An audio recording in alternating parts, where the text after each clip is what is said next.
नमस्कार and welcome to astral solution 55। मैं हूँ सुगंधा सोलंकी। इस बेसिक एस्ट्रोलॉजी की सीरीज में अभी तक मैंने आपको 6 भाव के बारे में बताया है और 6 भाव और रहते हैं। आज मैं आपको 7वें भाव या सप्तमेश के बारे में बताऊंगी, all the significance of 7th house. हमारे कुंडली में 7वां भाव मुख्य तौर पे जीवन साथी और विवाह से संबंध रखता है। इस भाव में बैठे हुए ग्रह या इस भाव के ग्रह स्वामी से हमारे को किसी भी व्यक्ति के विवाह और जीवन साथी के बारे में जानकारी मिलती है।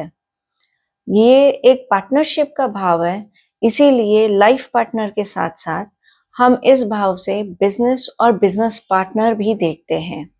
7वें भाव का कारक या सिग्निफिकेटर होता है वीनस, शुक्र ग्रह। And Venus is the planet of love, beauty and luxury. अगर किसी व्यक्ति की कुंडली में वीनस बहुत अच्छी स्थिति में है तो ऐसे व्यक्ति को 7वें भाव के फल अच्छे मिलते हैं। मैंने आपको पहले की वीडियो में बताया था कि जो हमारा फर्स्ट हाउस होता है, लग्नेश होता है, वो हम स्वयं होते हैं। उससे देख के पता पड़ता है कि व्यक्ति का स्वभाव कैसा होगा, रंग रूप कद काठी सब पहले भाव से पता पड़ता है। और 7th हाउस जो कि बिल्कुल सामने है फर्स्ट हाउस के, उससे हमें इसी तरीके से व्यक्ति के जीवन साथी के स्वभाव के बारे में, उसके रंग रूप के बारे में पता पड़ता है। तो अगर किसी व्यक्ति के 7th हाउस में वीनस है तो ये कह सकते हैं कि उस व्यक्ति का जीवन साथी सुंदर और आकर्षक होगा। ऐसे ही 7वें भाव में अगर किसी व्यक्ति के जुपिटर होता है या जुपिटर की दृष्टि होती है तो ये इंडिकेशन होता है अच्छी मैरिड लाइफ का।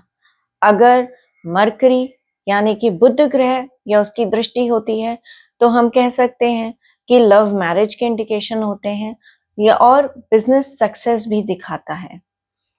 ऐसे में अगर 7th हाउस में मेलेफिक प्लैनेट जैसे कि आपके शनि, मंगल या राहु जैसे प्लैनेट होते हैं या इनकी दृष्टि होती है तो ये किसी व्यक्ति की मैरिड लाइफ में प्रॉब्लम्स दिखाता है। हम इस बात से समझ सकते हैं कि 7th हाउस में अगर बेनिफिक प्लैनेट्स सौम्य ग्रह होते हैं तो वो एक शुभ संकेत होता है, और अगर मेलेफिक प्लैनेट्स होते हैं, क्रूर ग्रह होते हैं, तो ये एक डिले और डिसअपॉइंटमेंट का इंडिकेशन होता है किसी की मैरिड लाइफ में। ये अननेसेसरी ट्रबल भी लेकर आते हैं। पिछले वीडियो में जो कि 6ठे भाव का था, मैंने आपको बताया था कि 6ठे भाव से हम किसी व्यक्ति की सर्विस देखते हैं। ऐसे ही 7वें भाव से बिजनेस देखा जाता है। तो अगर किसी व्यक्ति का 6ठे की बजाय 7वां भाव ज्यादा अच्छा होता है तो उसे एडवाइस दी जाती है कि वो बिजनेस करें, बिजनेस में ज्यादा सक्सेसफुल होंगे। उसी तरीके से बिजनेस पार्टनर के साथ कैसा रिलेशनशिप होगा ये भी 7वें भाव से ही देखते हैं। किसी भी व्यक्ति की ओवरऑल रिलेशनशिप और डेली इंटरेक्शन 7th हाउस से देखते हैं। इसी तरीके से किसी व्यक्ति की डिबेट करने की क्षमता भी 7वें भाव से ही देखी जाती है। ऐसे ही मैंने आपको बताया था कि 6ठे भाव से हम अपने इनविजिबल एनिमीज देखते हैं जो हमें दिखते नहीं है, 6 रिपु। और 7वें भाव से हम विजिबल एनिमीज देखते हैं जो हमें सामने दिखते हैं, हमें पता होता है कि ये हमारे शत्रु हैं।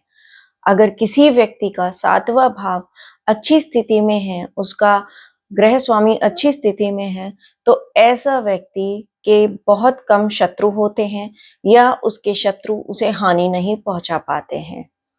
7वें भाव से हम ट्रांसफर, शॉर्ट ट्रैवल और फॉरेन ट्रैवल भी देखते हैं। हम फॉरेन ट्रैवल और फॉरेन सेटलमेंट 12th हाउस से देखते हैं, लेकिन उसके साथ साथ हम 7वें भाव से भी देखते हैं कि अगर यहाँ पे कुछ एक्सचेंज होता है ग्रहों का तो 7वां भाव भी इंडिकेशन देता है फॉरेन ट्रैवल का। 7वां भाव हमारा पोजीशन ऑफ अटेनमेंट हाउस भी होता है। अब यहाँ पे एक डीप थिंकिंग और अंडरस्टैंडिंग की जरूरत है कि पहला भाव हम स्वयं होते हैं, 7वां भाव हमारे ठीक सामने का भाव होता है वो किसी व्यक्ति का रिफ्लेक्शन होता है। जो 10वां भाव होता है, 10th हाउस होता है, वो किसी भी व्यक्ति की प्रोफेशनल लाइफ को दिखाता है। और 7वां भाव 10वें भाव से 10वां घर हो जाता है। ये थोड़ा इलैबोरेटेड है, कंफ्यूजिंग है, लेकिन अगर आप इसे अपनी कुंडली में देखेंगे तो आप ज्यादा अच्छे से समझ पाएंगे कि 7वां भाव जो होता है वो 10वें भाव से 10वां घर आता है और ये हमारा रिफ्लेक्शन भी है।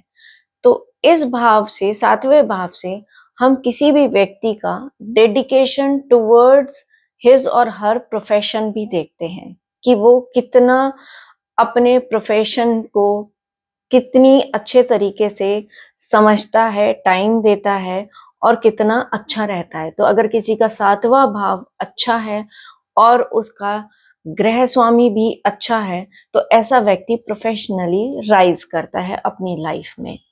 शरीर की बात करें तो 7वें भाव हमारा रिप्रोडक्टिव सिस्टम को दिखाता है, क्योंकि ये हमारा लोअर अब्डोमेन बॉडी का कवर करता है।